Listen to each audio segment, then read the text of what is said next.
ሰላም ሁላችሁም በያላችሁበት ዛሬ ለመወያየት ይዤ የመጣሁት ርዕስ ስለ ውርጃ ነው። ውርጃ ለምን ይከሰታል የሚለውን ነገር ነው ማብራራላችሁ። በመጀመሪያ ውርጃ ማለት ምን ማለት ነው የሚለውን ነገር እናብራራ። ውርጃ የምንለው አንድ እናት ካረገዘች በኋላ 28 ሳምንት ሳይሞላው በፊት የልብ ምት ከቆመ ውርጃ ተከሰተ እንላለን። በአንዳንድ ባደጉ አገሮች ደግሞ ውርጃ የሚባለው የአንድ እናት ካረገዘች በኋላ 20 ሳምንት ሳይሞላው በፊት የልብ ምት ከቆመ ውርጃ ተከሰተ እንላለን ማለት ነው። ስለዚህ ባደጉ ሀገሮች ላይ ከ20 ሳምንት በታች የልብ ምት ሲቆም ሲሆን እንደኛ ባሉ ሀገሮች ላይ ደግሞ ከ28 ሳምንት በታች የልብ ምት ሲቆም ውርጃ ተከሰተ እንላለን። ውርጃ ትርጉሙ ይሄ ከሆነ ከመቶ እናቶች ውስጥ ስንት እናቶች ላይ ውርጃ ሊከሰት ይችላል የሚለውን ነገር እና ምን ያክል አሳሳቢ እንደሆነ ለማብራራት እሞክራለሁ። ብዙ ጊዜ ከመቶ እናቶች ውስጥ 31 እናቶች ላይ ውርጃ ሊከሰት ይችላል። 100 ያረገዙ እናቶች ቢኖሩ ከዛ ውስጥ 31ዶቹ ላይ ውርጃ ሊከሰት ይችላል። ነገር ግን ብዙዎቹ ውርጃ የሚያጋጥማቸው እርጉዝ መሆናቸውን ሳያውቁ በፊት ስለሆነ ቁጥሩን በትክክል ለመገመት ሊያዳግት ይችላል። ነገር ግን አንድ እናት ማርገዟ በሕክምና ከተረጋገጠ በኋላ ግን በሕክምና ከተረጋገጠ እርግዝና ከመቶ እርግዝና ውስጥ 10% ውርጃ ሊያጋጥማቸው ይችላል። ይህም ሲሆን አብዛኛው የውርጃ ሁኔታ የሚከሰተው የመጀመሪያዎቹ 13 የእርግዝና ሳምንቶች ላይ ነው።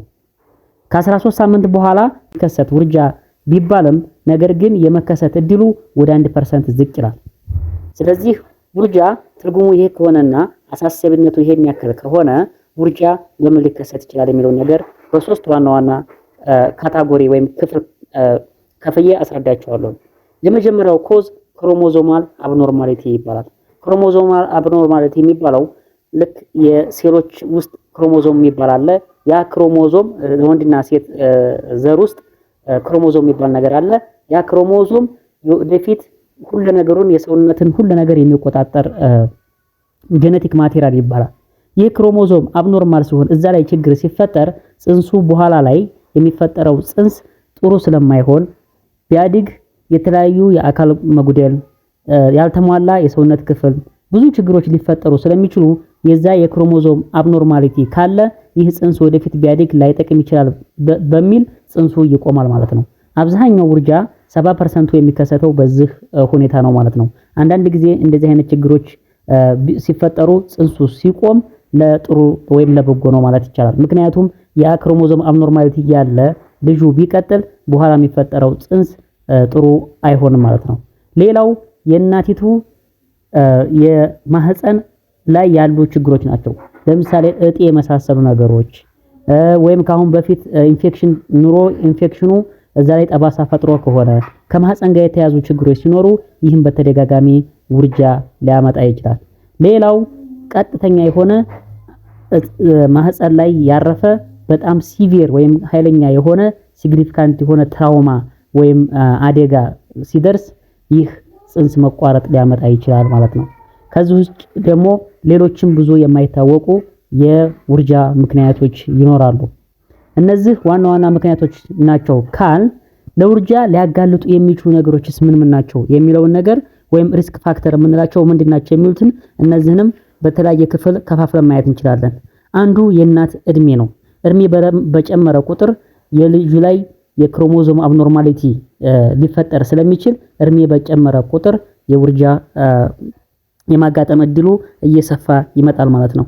ሌላው እናት ላይ ያለ ሜዲካል ፕሮብሌም ለምሳሌ የልብ ህመም፣ የሱካር ህመም፣ የጎይተር ወይም የታይሮይድ ችግር እነዚህ ነገሮች የውርጃ የመከሰት እድሉን ያሰፋሉ።